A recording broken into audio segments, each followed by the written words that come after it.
You ever build something with your bare hands just to see it torn down by people who've never lifted a damn thing in their life? Yeah, that's how this all started. Not with violence, not with lawyers, just a trellis. A simple wooden arch I built for my wife, Mia. She's a nurse, toughest woman I know, and she loves growing herbs for the teas she gives her patients. That trellis was my anniversary gift to her. Took me weeks. But 3 days later, we got a visit from the HOA. Guy shows up in a tight polo clipboard in hand, like he's got the authority of Congress behind him. That structure violates Regulation 12B, he says, barely making eye contact. I said we didn't know, offered to file retroactive paperwork. He cut me off. No exceptions. Slapped a fine on us and strutted off like he'd just saved the neighborhood. I spent 25 years in the Navy. Quiet doesn't mean soft.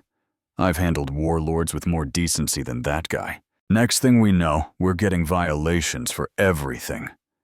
Mailbox color, trash bin placement, lawn height. Even my free self-defense classes for the neighborhood kids. Mia's herb garden. Unauthorized vegetation.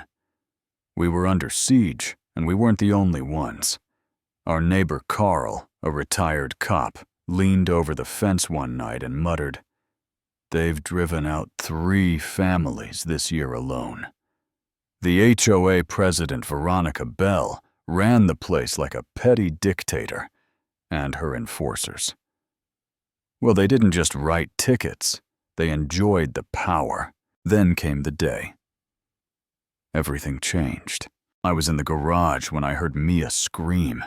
I bolted outside and found her on the ground, clutching her shoulder, face pale, eyes wide. Standing over her were 3 HOA goons. Travis, the compliance officer, front and center with a smug grin. She resisted inspection, he said, like he was quoting a damn warrant. I wanted to end it right there. You don't lay hands on my wife. But I didn't. I helped her up, calm as I could, and told him, "You've made a mistake." Police showed up. Officer James, tight with the HOA, acted like nothing happened. Said she probably tripped. Refused to take a report. That was the last straw.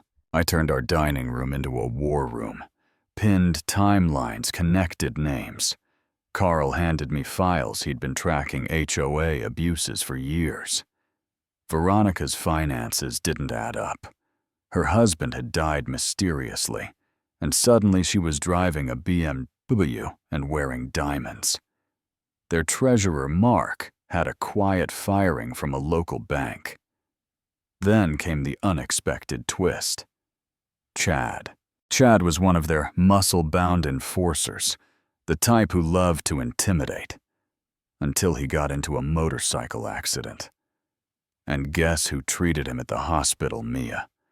With one arm in a sling, still recovering, she took care of him like he was any other patient.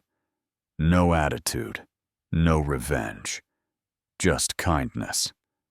That messed with him.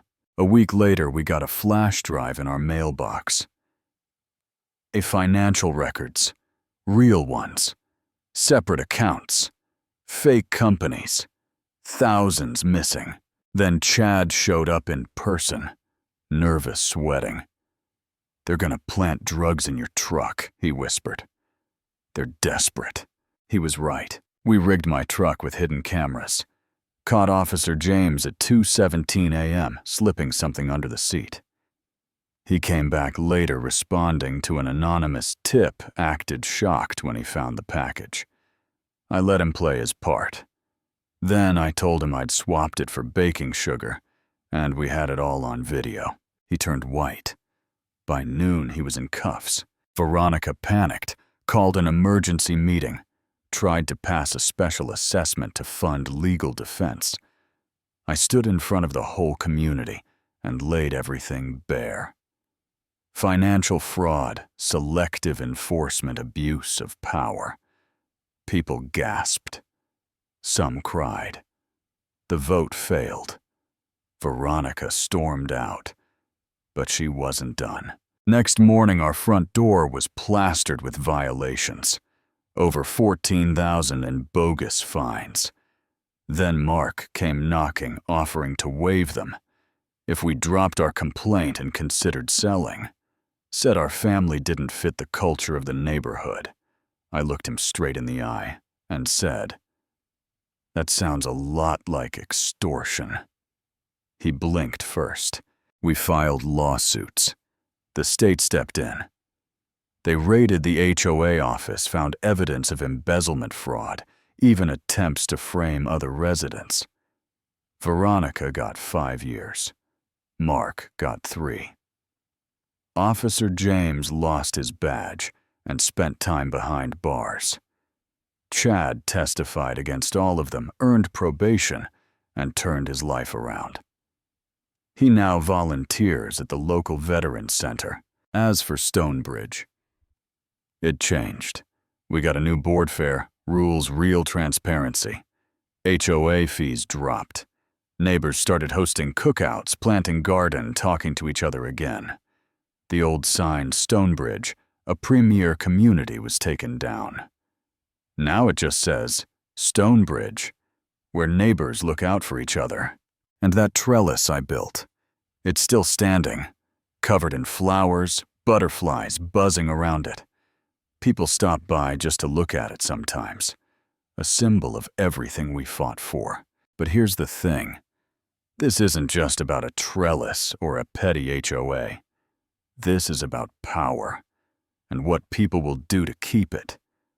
I didn't plan to lead a rebellion. I just wanted peace. But sometimes peace has a price. And if you're not willing to stand up when it counts, you might wake up one day and realize you've handed your life to people like Veronica Bell. So yeah, that's what happened. My quiet retirement turned into a full-blown operation, and I wouldn't change a thing. Now tell me, have you ever been bullied by a system that thought you'd never fight back? Drop a comment below. I want to hear your story. Let's shine some light on what goes on behind those fancy HOA signs. Because silence only helps the wrong people win.